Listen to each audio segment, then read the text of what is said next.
Hello, everyone. I just want to take a moment to tell you about my first ever sponsor, Plus One EXP. Tony Vasinda is the mastermind behind this trifecta of triumph. He produces tabletop themed beard balms, beard themed tabletop RPGs, and helps to support additional tabletop content creators on Patreon. Now, each of his beard balms is flavored after the basic stats from D&D. Do you need some strength for your beard? Why, apply and feel yourself empowered with the scent of pine and cedar with a minty edge. If you're feeling rather charismatic, apply a balm of sweet-smelling amber, clove, and pipe tobacco. Each one of these balms is unique in its makeup. And of course, don't forget, Tony developed a whole RPG that allows you to harness your facial ferocity and hair-raising adventures. You can snag a copy of that game as well as a style stencil, enamel pin, or a map of the Whiskerverse. And finally, aside from all of the awesome interviews and actual plays Tony has on Plus One EXP, every purchase you make feeds into the Plus One Forward program, which supports small indie content creators to continue making amazing tabletop RPG content. So head on over to plus1exp.com. That's plus one spelled out and exp.com in order to shop for these balms and games and more. And when you go to check out, use my affiliate code Randolph to save some coin on your purchase and to help support Sidekicks and Side Quests. How else do you think our tavern keeper at the Levitating Platter is going to keep his silver beard so awesome? Once again, the code is Randolph, like how it's spelled on episode 2 and his write-up, in order to save on your order and help support the show. So thank you so much, and now back to the podcast.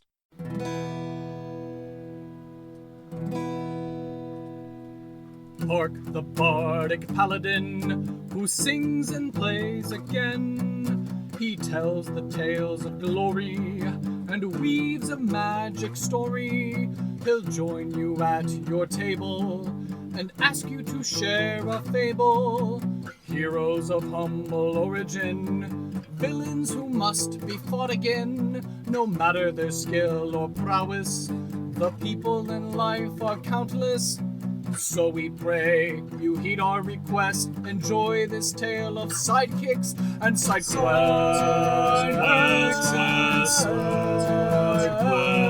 Side quests.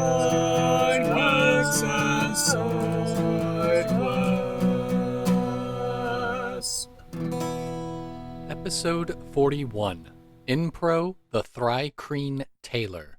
Welcome to Sidekicks and Side Quests, the Dungeons & Dragons podcast that helps to put humans back into humanity and breathe life into your campaign NPCs with backstory and bravado. That's right, we're building a world, one character at a time. I am your host, Kurt Krenwelge, the Bardic Paladin, and I'll be joining Tony Vasinda's table in the Levitating Platter. Hello, everyone, and welcome to another episode of Sidekicks and Side Quests, the coolest and most unofficial Dungeons & Dragons podcast, if I might say so myself. I am joined by a fabulous guest that I've gotten to know a little bit more on the social media side of things, but now we're going to put that human back into humanity. I turn the microphone over to my guest now and ask, who are you and what is it that you do? My name is Tony. I have most recently taken to calling myself a beard balm magnate. So I make beard balms, lip balms, lotion bars, and then I do niche marketing to different groups. For those, it's all handmade products and all the stuff we do goes forward. So it's a little bit like modern day alchemy is really kind of the major focus of my life. And I have to ask, are you a user of your own fine products? You listeners can't see this, but my guest has a very immaculate silvery beard. Silver and black as well, I guess. Yeah? Yeah, so I do. Before I actually got into making beard balms and lotions and everything else, because I wanted to just kind of make them for myself. I lived in Seattle at that point in time, so the DIY culture. If you weren't growing your own goats in your backyard or making your own bespoke beard balm, were you even really alive in Seattle at that point? And so I just started making it for myself and for some friends, and then went to a convention and had a booth and thought, I'm just going to make some and we'll mix some scents together that we think will appeal to the people there. And people kind of went crazy for it, came back, put it on a website, didn't do much with it for about 6 months, and then built a little sales funnel and pumped some ad money into it, and things kind of went viral from there. And since then, we're in the middle of launching a new brand that is tabletop game themed specifically. All the aromas are based on traditional Dungeons and Dragons stats. We're really excited about that. That's awesome. And I was just taking a peek at your Twitter page right now, so I can see that you're a maker of RPGs as well. So I think it's the perfect segue into the next question, which is, do you currently or have you ever played Dungeons and Dragons?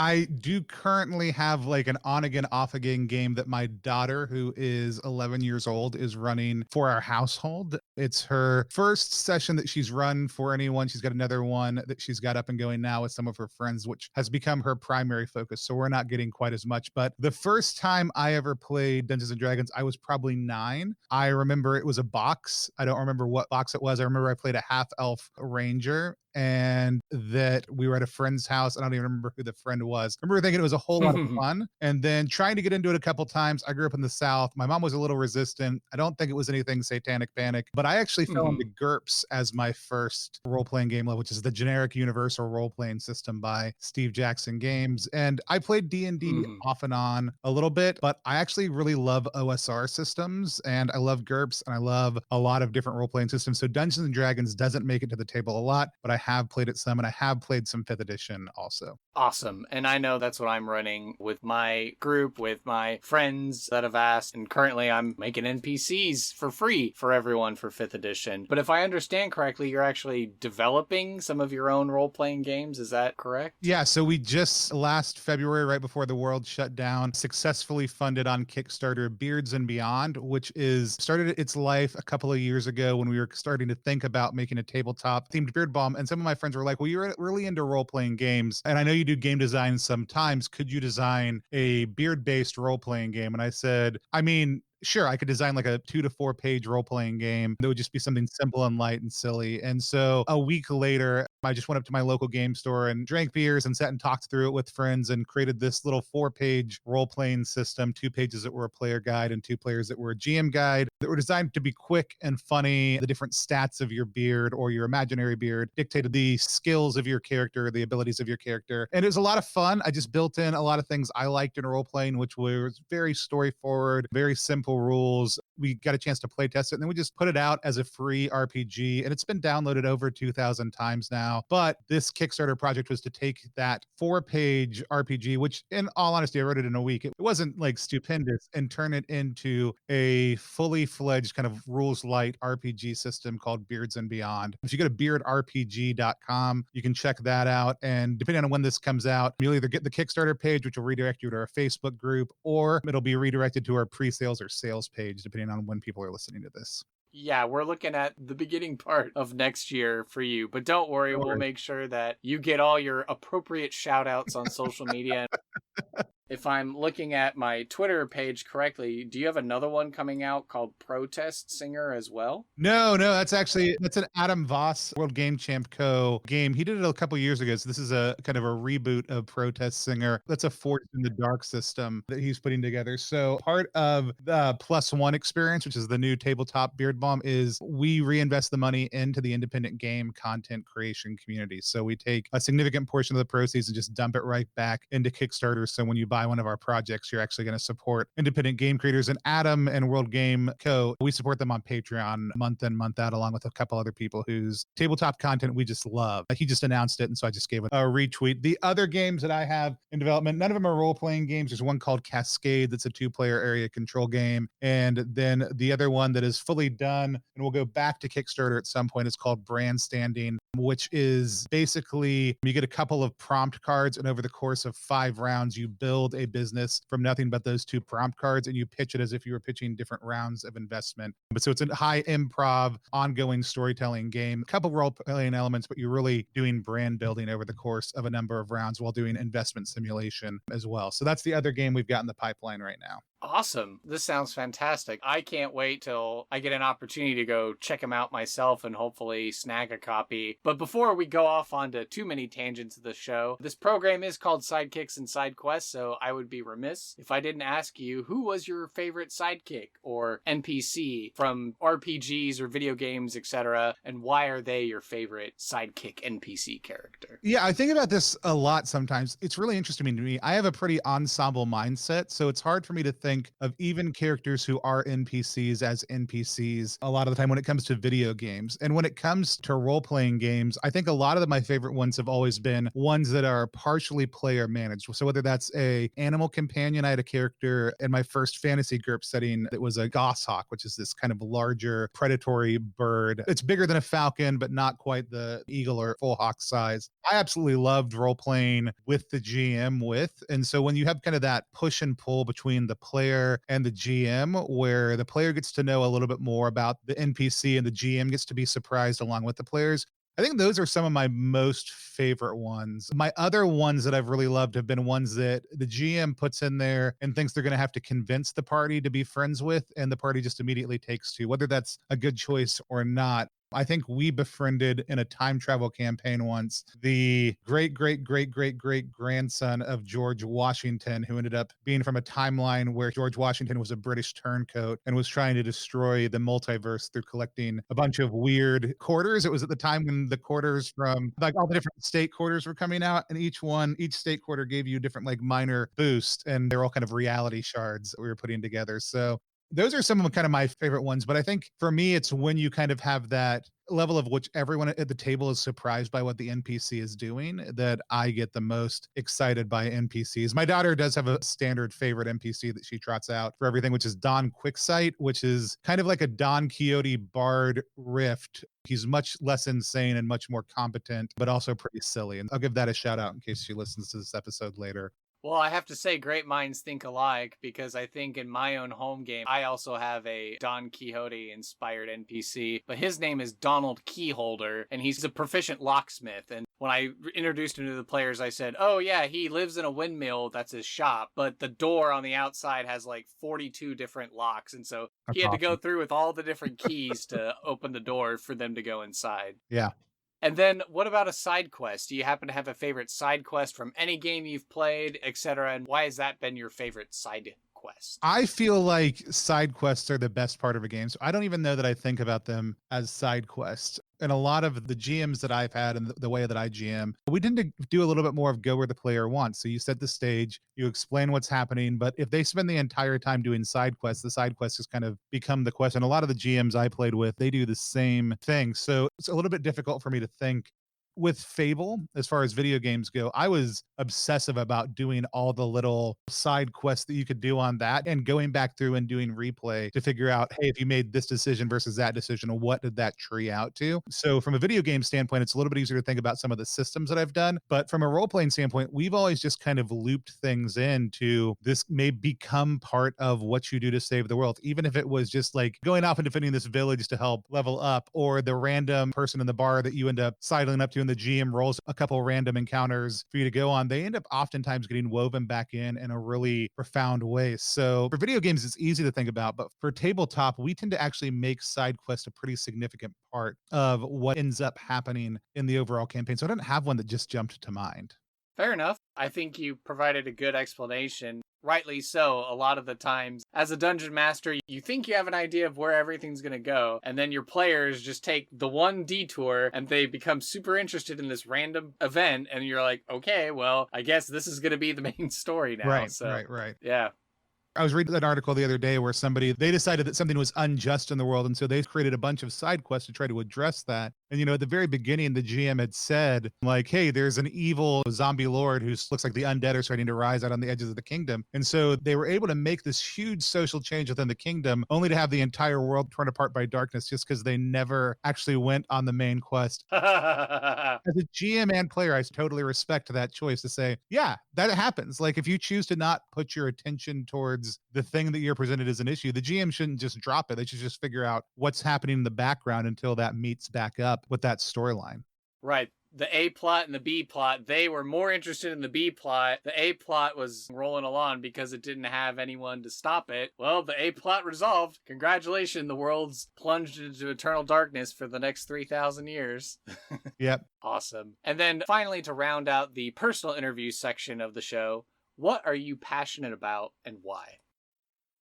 I would say community building. So my background is in church and missionary work, and we still do a lot of that. But even within the tabletop community just itself, I am a huge fan of watching the way that community forms around the table and in different parts of the country, and then online as different people get together and play. And right now, you mentioned, this will come out next year, which hopefully will be out of quarantine by then. But right now, we're in the midst of the COVID reality, and watching the online community just kind of pop up and people stepping into the tabletop game community for the first time ever or in a new way is really exciting. I get excited about people from different backgrounds with different worldviews sitting down and falling in love with the same thing over the course of something. And I think storytelling is such a natural way to do that. And so community building is just huge for me and for our family. We try to do it in our neighborhood. We moved to Philly from Seattle specifically to be in an area where we could walk more, where we could spend more time just getting to know our neighbors and living way more locally than we could in Seattle just because of cost of living. And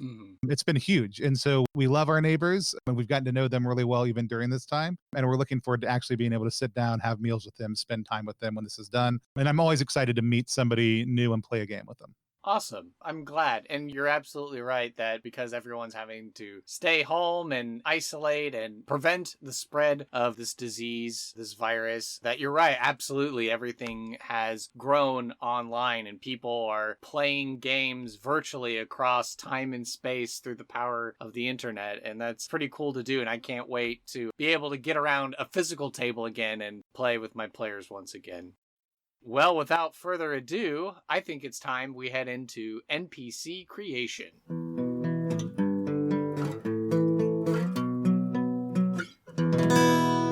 So, Mr. Tony, have you come to the table with an NPC you'd like to share, or are we going to engage in some dice rolling and letting the fates decide what our NPC is today? I figured we would just kind of improv or riff it out. So if we want to dice roll, if we just want to talk through it, I'm good either way. I didn't come prepared with one, though. I think it's more fun to let that unfold as we go. Fair enough. Well, I have all my handy-dandy tables pulled up, so if you got some dice, I can lead you through and we can build this character. My daughter has absconded with a lot of my dice, so we'll see what I got here. I do have a number of them, but we'll see what numbers of them I have. There's a lot of dice there. Awesome. Okay, so for the first item, we need a d20 because we're going to determine what is the character's name. Actually, can we come back and name it at the end? I know that's a departure from the normal process. Names are like the thing I love the most. Can we save the name until we know who it is? Sure, I will allow it wholeheartedly. Skipping to the next one, let's figure out the ancestry or the race background for this character. So this is going to be 2d10 or a d100. All right. Got 67. 67, as I scroll down my list, 67 is a Thri-Kreen. So we are working with a Thri-Kreen today. Haven't had one of those yet as of the time of this recording, so this will be fun.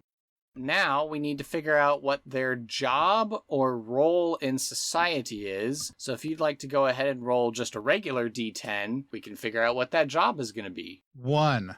A tailor, a Thri-Kreen tailor. Perfect. And now let's see, the next one is going to be age. So let's go ahead and roll a d8 for that. 4. An adult. So an adult Thri-Kreen tailor. All right. Now that we've rolled some dice, we can get into a little bit of brainstorming. Let's describe the physical appearance of our Thri-Kreen tailor. All right, Thri-Kreen are like mantis-like people, right? They're a humanoid bug race, is that right? That is correct. I think they live in the desert mostly. Yeah. Mandibles, and they have like a click language that they speak. Yeah. Let's say that which apparently we're going with a guy. Let's give him a little bit more of a green shade than most of the rest of the people in his tribe. He goes outside just as much as anybody else does, but for some reason he's been able to maintain a little bit more color. Maybe he doesn't go out as much because he doesn't blend in the harsh desert terrain. Okay. So a little bit more green, but with brown accents on the mandibles. And one of his antennae goes straight up and the other one juts out a little bit at like a 45-degree angle pointed up along with it. So it's got a little bit of an angle to it. Okay. Alrighty. And then let's see. The next one, let's describe our character with 3 adjectives. I think he is fastidious. Okay. That's a good adjective. Yeah. Likes to pay attention to when he's measuring and cutting cloth and sewing and tailoring. Yeah. Okay. He's particular and his customers appreciate that about him. I don't know that everybody else does, but his customers certainly do. That's why they come to see him. So he's fastidious. I think he's a little bit of a cut up. He likes to laugh. He likes to make other people laugh also too. Okay. And then I think he's a workaholic. Of course. He wants to make the best threads in town. Okay. That's right. Okay. And now we get to go back to some dice rolling. We need to figure out what's the valuable item, piece of lore, a secret, or a ideal or concept that he ascribes to. So this will require us to roll a d4 first to determine the category. 3. So this is going to be a secret. So now you get to roll a d6, and we will figure out what his secret is. It's like, what does a D6 look like for a second? I rolled a 2. 2. Ooh, this is very appropriate. He has been stealing from the store. So I don't know if he is the owner of the store. Maybe he is someone who just works at the store. But for whatever reason, he's been stealing from the store. All right. I think maybe it's a family store. Maybe he is the tailor, but it's more like a general store, or maybe there's more of kind of a communal reality to it. Okay. And he has been stealing not his own goods, but from other people in order to kind of expand his section of the store. He's trying to make himself look good to all the customers and to the community. Okay. So a little bit of family or communal politics and conflict going on. Okay. And then the last thing here, before we go back to the name, what is a particular quest that our Thri-Kreen would be willing to recruit or hire player characters? We'll see if it matches up, but this will require a d12 to roll. 4. 4. Okay. So, according to this, it says draw a map of the local ruins. Now, I know you're a very creative person. We can go with this, or maybe based on what we've already thought of so far, perhaps there's another side quest that's already percolating in your mind. I think it's kind of interesting. I think Thri-Kreens are not the most social of creatures. So maybe in order to cover up his crimes, maybe the store in which he does is actually this kind of set of ruins, or not even necessarily ruins, but like these underground tunnels that are also part of old ruins. Okay. And when he's recruiting them, it's actually to cover his tracks, because he's been blaming adventurers that have been passing through as a potential reason that things have been going missing. Oh, okay. He's willing to recruit them, but it's a covert thing. It's actually to just see if he can get them in. And if they get killed, then he can blame them for everything that's gone missing. If they make it out, then he's going to reap a ton of benefit from that. So maybe all the different stores in this kind of shopping area that his community run are part of this kind of extensive underground ruin / tunnel system. Interesting. Okay. To expand further on this, so the player characters accept this side quest mission to go draw a map of the ruins. What's going to be the reward for actually succeeding? I know our character has ulterior motives for doing this, but if they come back and they present him a map saying, okay, we've done it, here's a map of all the ruins, what's going to be their reward? I think he has a type of fabric that he is able to procure. I don't want to go with something that is bland as spider silk. So let's say it's part of the chitin that the Thri-Kreens shed when they're young, as they kind of grow and as they exit from the larval stage into their full grown stage, that can be reworked into heavy fabric that is better than leather. He's got a bunch of that he is willing to give them if they do that. And maybe even a couple of items that in a higher power campaign that he has fashioned out of those things. So it's chitinous, but it's clothing and it's more durable than leather. So the benefits of it would be it's lightweight. It gives you a better AC than, say, like normal leather armor, I guess. Yeah. Cool. I can dig it. Yeah, that's pretty good, especially if you're constantly having to worry about the equipment that you're carrying. Now, on the flip side of things, what's going to be the consequence of failure and what's going to be the consequence of refusing the call? I think consequence if they don't go, the next time they pass back this way, his head is on a spike nearby. I think he's been found out and killed because they didn't intervene. Okay. It's a high risk situation. So failure, he obviously is kind of banking on them getting caught. And so I think failure is a high likelihood. The fact that they would get caught is a high likelihood. And so if they don't succeed, but they attempt it, I don't think he'll be upset. I think he'll play it off and actually will even still give them a little something for their trouble. Maybe not as much as he would have otherwise. Still plays into his motivations. But if they go and they somehow reveal his motivations and don't do it, then I think he will, out of desperation, attempt to attack them. This is a man on the edge right here. Are you inspired for a name for this character, or do you want to roll and see if what I have in my table would work? I do think his proper name is unpronounceable by humans. The Thri-Kreens have a clicking language. They have kind of odd and strained relationships with other humanoid races. I actually think his sense of humor would probably not translate. Like, it's something that Thri-Kreens would laugh their heads off at, but whenever he tells jokes to the party, I don't think they come across. I think everybody else probably refers to him as the inappropriate Thri-Kreen Tailor. So I think going with something like he's commonly called Inpro by everybody else is a fun way to go. So Inpro, like INPRO? INPRO. Okay, Inpro the Thri-Kreen Tailor. Okay, perfect. So what are the goals and motivations of Inpro, and how do they affect his general personality? We talked a lot about motivation already. He wants to expand his shop. He wants to be seen as successful by his hive. I think he is one of the few who's actually willing to try to bring in outsiders to engage a little bit more intentionally. So they all kind of appreciate that about him in there. But I think he's probably really quick to turn. There's a really strong edge. So he comes across as very friendly at first.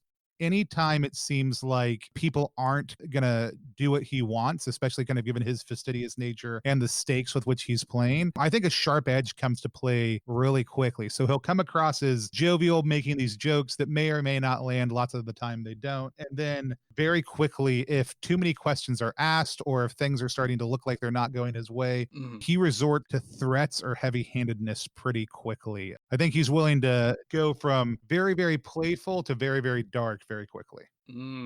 Okay. Let's see. Is there any particular way that he interacts with different groups of people? He interacts one way with his hive, he interacts another way with his rivals or with his customers. Are there any particular idiosyncrasies or accents or ways that he talks and acts? With a couple of the different groups that you talked about, I think inside the hive, he really wants to be perceived as magnanimous. I think he's got a customer is always right mentality. So if the PCs are willing to engage him and do what he wants, he's going to be really specific about the way he wants it done. And he's going to expect it to be done that way because that's the kind of service he would provide if somebody came to him for tailoring.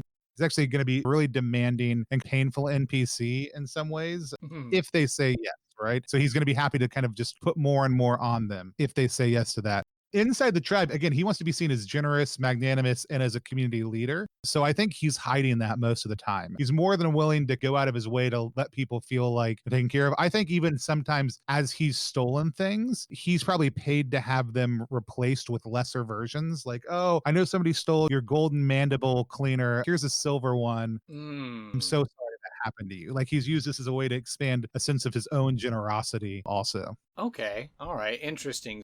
What impact have you made on the world? How have you shaped the local area? And do you have any current problems that prevent you from being a bigger player on the stage?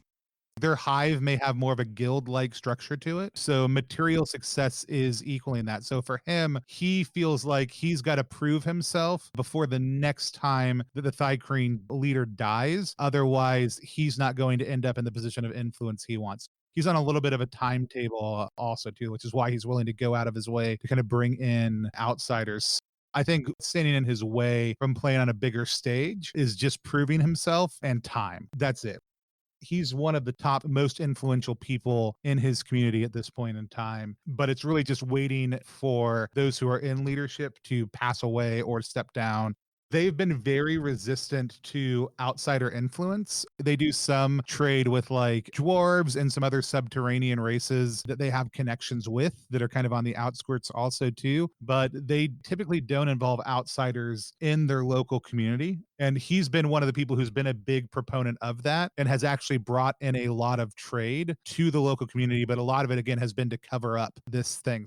Even though he is pushing an anti-outsider agenda, he's always pro. I know there's been problems with this, but we've got to give it a chance. We've got to see how this goes as that happens, manipulating the process for his own benefit. This definitely sounds like a well-developed NPC, and I think it's time now that we head into a random encounter.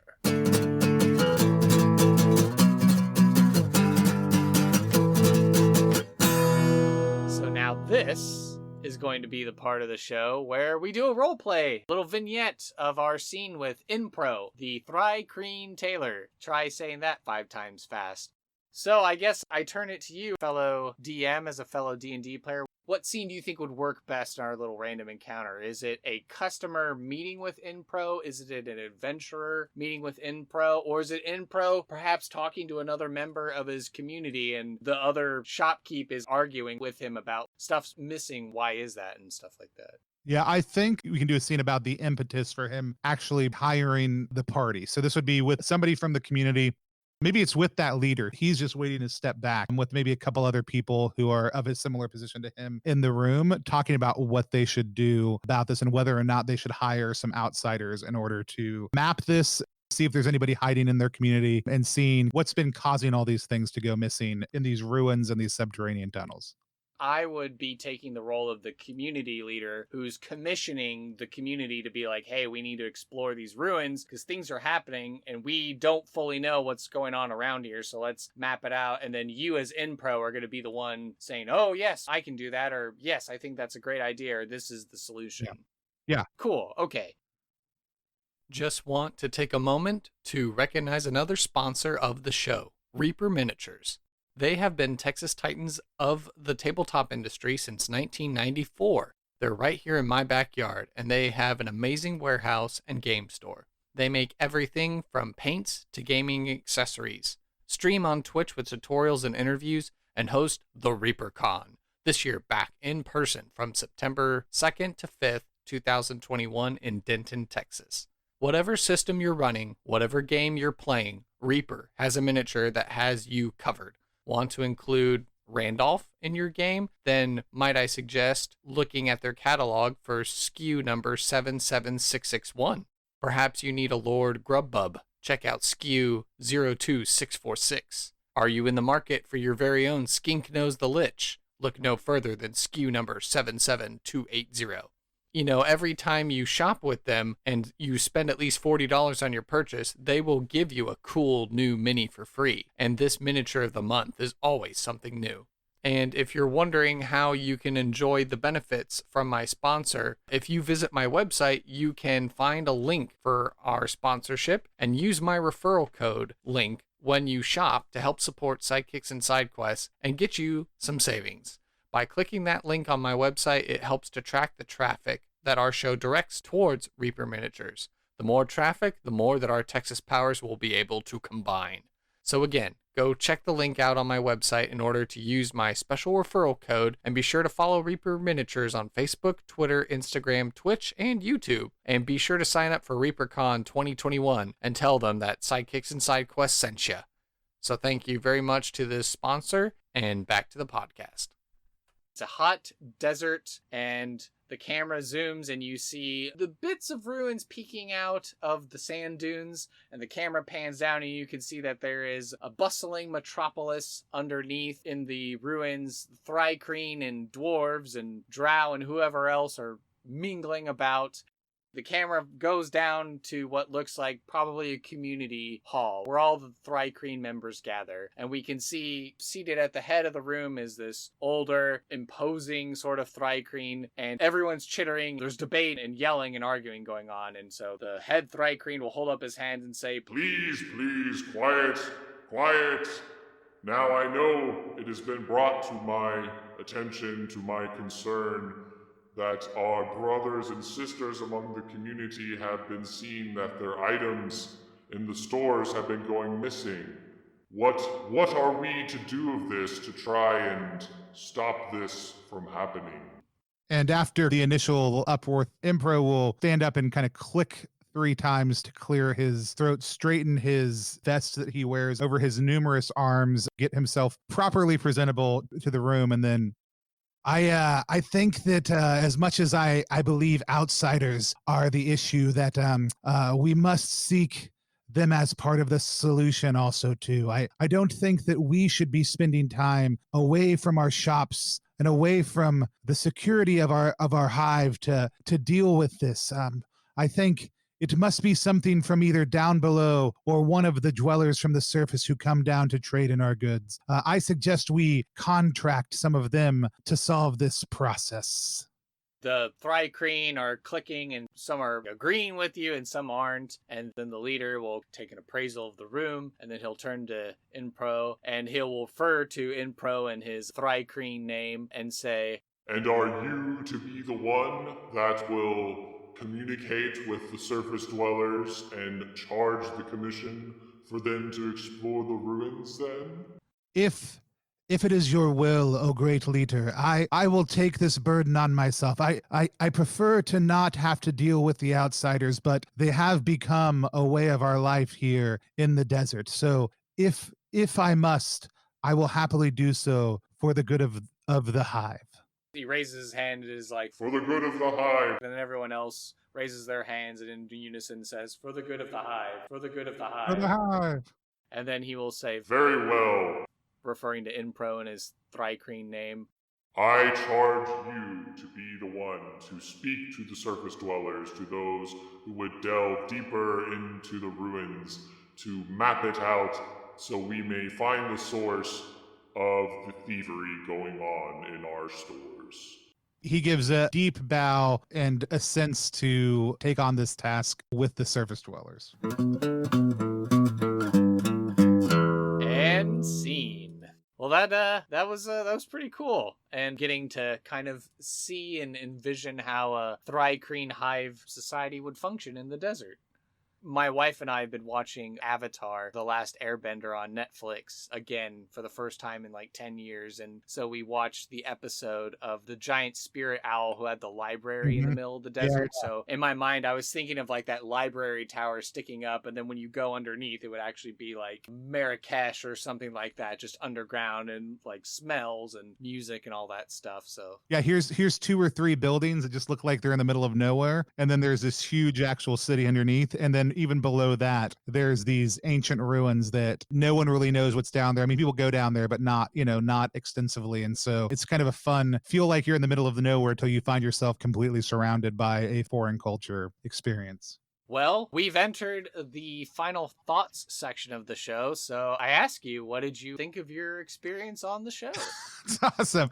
I'm familiar with Thri-Kreen. I've never thought to think about how they live or how they play or anything else like that. So it was really fun to kind of stretch out and think about, okay, what is an NPC is going to be like that comes from this culture that is interconnected but very other. I think insect races are some of the most interesting things to try to think about how they would behave, because it is one of those things we oftentimes view as very other than us. Even elves, dwarves, orcs, we can kind of put ourselves in the, hey, this is a meaty creature with similar motivations leaning one way or another to some type of human being. With insects, it seems really, really different and really, really difficult. And I feel like we oftentimes just reduce insects to cannon fodder in the game. Like if there's chittering creatures, then they're soulless or they're emotionless, or they might have a hive mind in one person who speaks for them, but there's no cultural interplay that happens within them. And so I don't know, it'd be really fun to go kind of exploring what are the NPCs like in this setting, in this scenario, especially from an insect perspective. There have been a couple times I've been able to take bug hunt stuff and do something very different with them, and players are always kind of shocked when you look at something a little bit bigger within the realm of what they kind of expect to be a bug hunt. Well, as we're ending the show, we're getting to our final moments. I want to turn to you, give you the soapbox, and let you shout out, promote, whatever you got. Let us know where we can find you on the interwebs. Yeah, you can find me pretty much anywhere at Tony Vasinda on the internet, just like it says in the show notes or on the titling or whatever, wherever my name is going to be written down because it's a long name and not common. At +1EXP, at +1 Experience is a lot of the game work that we do, a lot of the different game development projects, other stuff like that. Our beard balms, by the time this comes out, our lotion bars and our beard oils, lip balms will be up also too. And then if you want to check out Beards and Beyond, you can check that out over at beardrpg.com is the best way to check that out also. Awesome. I can't wait to check it out myself. I can't wait to get a beard back so then I can fully play the game and truly experience the epicness of a beard. And actually, one of the reasons we created it was for people who didn't have beards to have basically the simulated experience of exactly what it's like to have a beard. So even if you don't have a beard, if you can't grow a beard, even if you're not genetically or gender disposed to growing a beard, then check it out. Well, thank you so much for your time. You've been an awesome guest. Thank you so much, and hope to speak with you again soon. Thank you much. Thank you for listening to this episode of Sidekicks and Side Quests. Be sure to subscribe to the podcast through Apple Podcasts, Google Play, Spotify, and Overcast.